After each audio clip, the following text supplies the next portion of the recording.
Last episode में हमने देखा था कि शियाओ शियाओ बो फैन को बताती है कि वो पहला इंसान है जिसे किंग चेंग ने अपने डिनर पर बुलाया है और उसे फाइट में हरा भी दिया है। बो फैन को समझ आता है कि किंग चेंग को शियाओ शियाओ की बहुत फिक्र है और किंग चेंग ने शियाओ शियाओ को अपने बच्चे की तरह पाला है। फिर शियाओ शियाओ बो फैन का फ़ोन लेकर उसमें चेंजेस करती है और उसका वॉलपेपर किंग चेंग की फ़ोटो से रिप्लेस कर देती है। बो फैन शॉक्ड होता है और शियाओ शियाओ को समझाता है कि उनके बीच कोई ऐसा रिश्ता नहीं है। पर शियाओ शियाओ चुपके से वीडियो दिखाकर बो फैन को कन्विंस करने की कोशिश करती है कि वो किंग चेंग से डेट करे। बाद में एक और ट्विस्ट आता है जब फीमेल सीनियर मास्टर और उनका ग्रुप बो फैन की मॉम को किडनैप करने की प्लानिंग करते हैं। बो फैन की आंट और उनका बेटा भी प्लान बना रहे होते हैं बो फैन को नुकसान पहुंचाने के लिए। लेकिन बो फैन अपनी मॉम को बचाने की कोशिश करता है। मास्टर जुआन यिंग जो कि एक इविल कैरेक्टर है, बो फैन की आंट को किडनैप कर लेता है और बो फैन को ट्रिक करते हुए वो उसकी मॉम को मारने की धमकी देता है। बो फैन को कॉल आता है और वो अपनी मॉम को बचाने के लिए मदद के लिए निकल पड़ता है। किंग चेंग और शियाओ शियाओ भी उसके साथ मदद करने के लिए उसके पीछे चल पड़ते हैं। एपिसोड के एंड में बो फैन एक डेंजरस प्लेस पे पहुंचता है जहां उसकी आंट को किडनैप किया गया होता है। बो फैन को लगता है कि कुछ गलत हो रहा है और वो वापस जाने लगता है। लेकिन किंग चेंग को समझ आता है कि वहाँ का ऑरा काफ़ी नेगेटिव है और वो बो फैन की मदद करने के लिए तैयार हो जाती है। इस एपिसोड में इविल प्लानिंग, सस्पेंस और इमोशनल मोमेंट्स काफ़ी हैं जो स्टोरी को और इंटरेस्टिंग बना देते हैं। अब आगे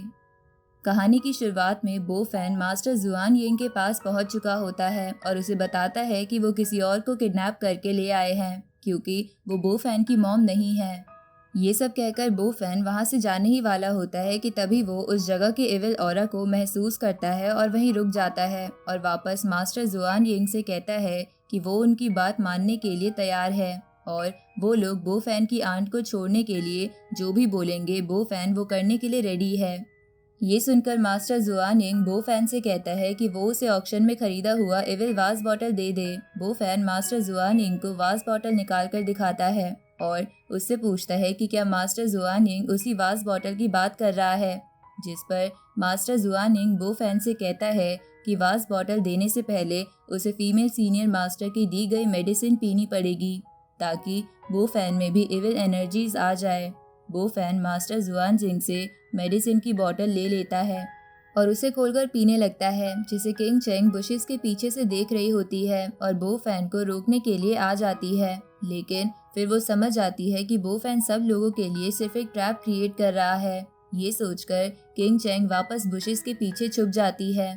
बो फैन के मेडिसिन पीते ही वहाँ पर फीमेल सीनियर मास्टर आ जाती है और अपने इविल एनर्जी से सबको कंट्रोल कर लेती है। साथ ही वो बो फैन की आंट को भी अपने पावर्स की मदद से इविल एनर्जी में बांध देती है, जिसके बाद बो फैन फीमेल सीनियर मास्टर से सब रोकने को कहता है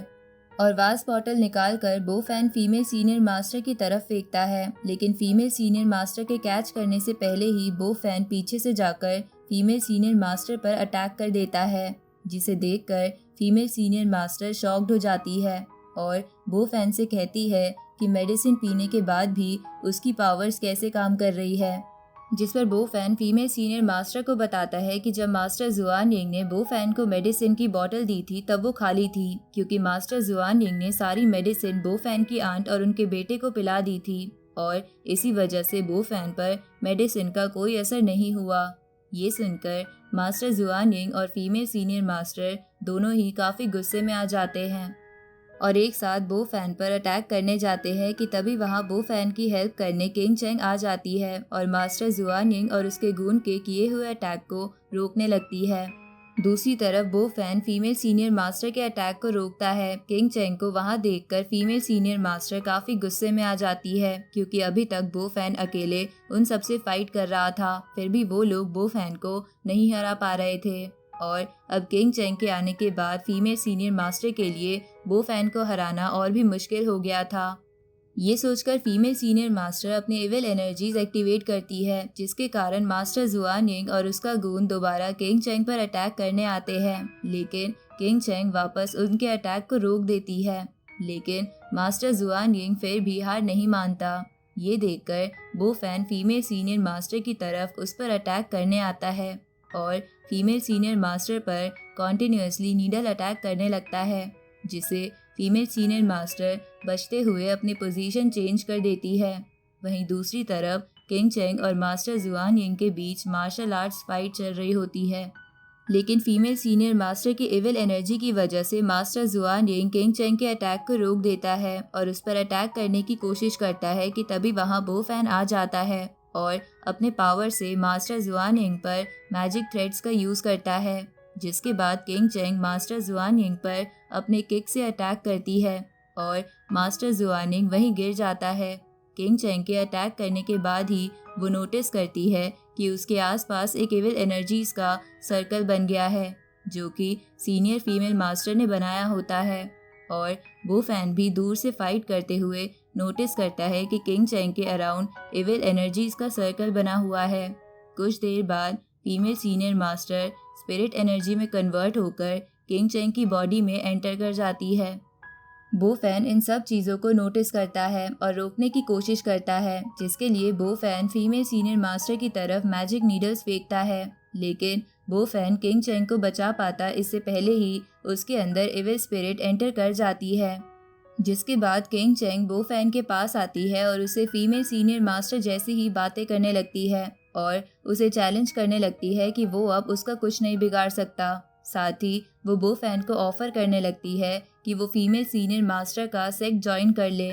किंग चेंग बो फैन से ये सारी बातें कर ही रही होती है कि तभी शियाओ शियाओ किंग चेंग के पास भागकर आती है और उसे देखकर समझ जाती है कि उसके अंदर ज़रूर कोई इविल स्पिरिट का इन्फ्लुएंस है, क्योंकि किंग चेंग बहुत अजीब बिहेव कर रही होती है। दूसरी तरफ फीमेल सीनियर मास्टर के सेक्ट को ज्वाइन करने के ऑफर को बो फैन मना कर देता है और अपनी पावर्स का यूज़ करके किंग चेंग पर अटैक करता है। जिसके बाद किंग चेंग पीछे होकर गिरने वाली होती है कि तभी शियाओ शियाओ उसे जोर से पीछे से पकड़ लेती है और किंग चेंग के बहुत कहने पर भी नहीं छोड़ती। तभी वो फैन अपनी पावर्स का यूज़ करता है और मैजिक नीडल की मदद से किंग चेंग के अंदर से फीमेल सीनियर मास्टर की स्पिरिट निकाल देता है, जिसके बाद फीमेल सीनियर मास्टर काफ़ी गुस्से में आ जाती है और अपनी पूरी पावर से वो फैन पर एक्सप्लोजन अटैक करती है, जिसको बो फैन अपने शील्ड बनाकर रोकने की कोशिश करता है और काफ़ी देर तक रोकने के बाद बो फैन अपनी पूरी पावर्स लगाकर वहाँ एक बहुत बड़ा एक्सप्लोजन कर देता है, जिसमें सारी इविल स्पिरिट्स ख़त्म हो जाती है। कुछ ही देर बाद किंग चेंग को भी होश आ जाता है, तो वो शियाओ शियाओ से पूछती है कि वहाँ क्या हुआ था और वो बेहोश कैसे हो गई थी, जिस पर शियाओ शियाओ किंग चेंग को बताती है कि बो फैन ने शील्ड बनाकर उन लोगों को प्रोटेक्ट किया था और लास्ट में एक्सप्लोजन करके सारे इविल स्पिरिट्स को भी ख़त्म कर दिया है। जिसे सुनने के बाद किंग चेंग बो फैन के पास जाती है और देखती है कि बो फैन बहुत ज़्यादा वीक हो चुका होता है और बहुत ज़्यादा वीक होने के कारण उसके मुंह से खून भी निकलने लगता है, जिसे देखकर किंग चेंग डर जाती है। तभी बो फैन किंग चेंग से बोलता है कि शायद ये उसका एंड है। ये कहकर बो फैन बेहोश होने लगता है, लेकिन किंग चेंग बो फैन को पकड़ लेती है और अपनी सारी स्पिरिचुअल पावर्स बो फैन में ट्रांसफ़र करने लगती है, जिसे देखकर शियाओ शियाओ वापस किंग चेंग और बो फैन की फ़ोटोज़ क्लिक करने लगती है और किंग चेंग को टीज़ करने लगती है कि पहले वाली फ़ोटोज़ उसने डिलीट करवा दी थी, लेकिन अब भी उसके पास किंग चेंग और बो फैन की फ़ोटोज़ फिर से हैं। साथ ही शियाओ शियाओ किंग चेंग को बताती है कि बो फैन उसके साथ मजाक कर रहा था, जिसके बाद किंग चेंग को पता चलता है कि बो फैन बस प्रिटेंड कर रहा था, वो फाइट की वजह से बिल्कुल भी वीक नहीं हुआ था। इसके कुछ ही देर बाद बो फैन किंग चेंग से पूछने लगता है कि वो वहाँ कैसे पहुँची, जिस पर किंग चेंग बो फैन को बताती है कि उसे पता चला कि बो फैन की मॉम किडनैप हुई है, इसलिए वो बो फैन की हेल्प करने के लिए वहाँ पर आई थी। जिसे सुनकर बो फैन किंग चेंग को एक्सप्लेन करने वाला होता है कि वो बो फैन की मॉम नहीं है और गलती से किडनैपर्स उसकी आंट को ले आए थे, लेकिन तभी बो फैन किंग चेंग से कहता है कि वो सब कुछ बाद में एक्सप्लेन करेगा, अभी सबसे पहले उन्हें पुलिस को इन्फॉर्म करना चाहिए।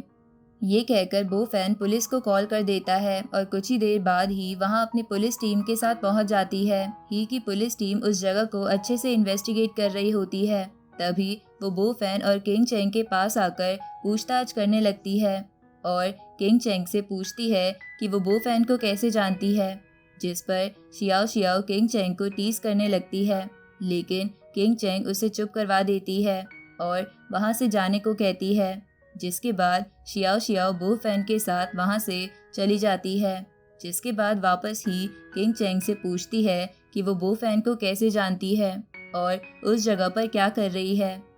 जिस पर किंग चैंग उसे बताती है कि वो बो फैन की फ्रेंड है और वो लोग कल ही मिले थे। जिसे सुनकर ही किंग चैंग पर शक करने लगती है और उससे कॉन्टिन्यूसली बहुत सारे क्वेश्चंस पूछने लगती है। जिसे सुनकर किंग चैंग ही से कहती है कि जो वो क्वेश्चंस पूछ रही है वो काफ़ी पर्सनल है, इसलिए किंग चैंग उनके जवाब ही को नहीं देगी। जिसे सुनकर ही किंग चैंग को वार्निंग देती है कि अगर वो इन्वेस्टिगेशन में कोऑपरेट नहीं करेगी तो उसे ट्रबल का सामना करना पड़ेगा। ये सुनकर किंग चैंग ही से बोलती है कि गू फैमिली के पास बहुत से अच्छे लॉयर्स हैं और वो सारे ट्रबल सॉल्व कर सकते हैं। जिसके बाद ही किंग चैंग से कहती है कि वो अभी ड्यूटी पर है, जब वो ऑफ ड्यूटी होगी तब वो किंग चैंग के साथ मार्शल आर्ट्स फाइट करेगी। ही के इस चैलेंज को किंग चैंग भी एक्सेप्ट कर लेती है। वहीं दूसरी तरफ बो फैन अपने होटल में कॉल लगाता है और अपनी मॉम के बारे में इंफॉर्मेशन लेता है और बो फैन को पता चलता है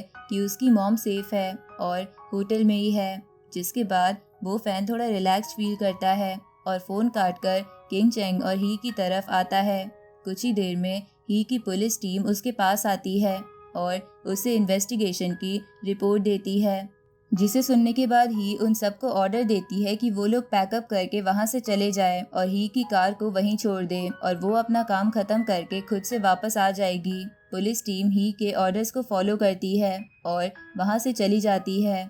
जिसके बाद ही किंग चैंग से कहती है कि अब वो ऑफ ड्यूटी है और अब वो किंग चैंग से मार्शल आर्ट्स फाइट कर सकती है। जिसके बाद किंग चैंग और ही दोनों फाइटिंग पोजीशंस ले लेती है और किंग चैंग सबसे पहले ही पर अटैक करती है, जिसे ही रोक देती है। जिसके बाद दोनों अपने किक का यूज़ करती है और एक साथ अटैक करते हैं, लेकिन बो फैन उन दोनों को रोक देता है, लेकिन वो दोनों फिर भी नहीं मानती और वापस एक दूसरे पर अटैक करने लगती है। जिसमें बो फैन को चोट लग जाती है और उसका फ़ोन टूट जाता है। जिसे देखकर किंग चैंग और ही फाइट रोक देती है और बो फैन के पास आकर उसे माफ़ी मांगने लगती है और वो दोनों आपस में लड़ने लगती है कि उनमें से कौन बो फैन को नया फ़ोन खरीद कर देगा। बो फैन उन दोनों को शांत करवाता है और कहता है कि वो खुद से फ़ोन खरीद लेगा और वापस अपने घर चले जाता है, जहाँ सबसे पहले बो फैन अपनी मॉम के पास जाता है और देखता है कि वो बिल्कुल ठीक है।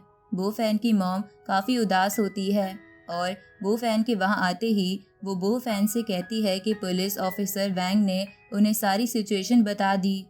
और उन्हें काफ़ी बुरा लग रहा है जो भी बो फैन की आंट के साथ हुआ उसके लिए। जिस पर बो फैन अपनी मॉम को समझाता है कि इसमें उनकी कोई भी गलती नहीं है और उन्हें इसके बारे में ज़्यादा नहीं सोचना चाहिए। जिसके बाद बो फैन की मॉम बो फैन से कहती है कि ऑफिसर वैंग ने कहा है कि बो फैन को खतरा है तो उसे काफ़ी ध्यान रखना चाहिए। जिस पर बो फैन अपनी मॉम से प्रॉमिस करता है कि आगे से वो अपना ज़्यादा ध्यान रखेगा और अपनी मॉम को गुड नाइट विश करके वहाँ से चला जाता है। अगले दिन सुबह उठकर बो फैन देखता है कि ही और किंग चैंग दोनों उसके होटल के बाहर खड़ी हैं और दोनों इस बात पे आर्ग्यू कर रही हैं कि बो फैन उनमें से किसके साथ फ़ोन खरीदने जाएगा। बो फैन नोटिस करता है कि वो दोनों काफ़ी ज़्यादा आर्ग्यू कर रही हैं, इसलिए बो फैन वहाँ से एक्सक्यूज़ करके हट जाता है और अपनी कार लेकर मोबाइल शॉप की तरफ चला जाता है। जाते जाते बो फैन किंग चैंग और ही दोनों से कहता है कि वो उन दोनों को डायरेक्ट मोबाइल शॉप में ही मिलेगा। मोबाइल शॉप में पहुँचते ही Bo Fan King Chang, Xiao Xiao और ही को 3 रूल्स बताता है और कहता है कि वो बिल्कुल भी आर्ग्यू नहीं करेंगे, नहीं तो बो फैन उन लोगों के साथ फ़ोन नहीं खरीदेगा और वहाँ से भी चला जाएगा। बो फैन के आर्ग्यू ना करने वाले rules King Chang, Xiao Xiao और ही मान जाते हैं और इसी के साथ ये एपिसोड यहीं ख़त्म होता है।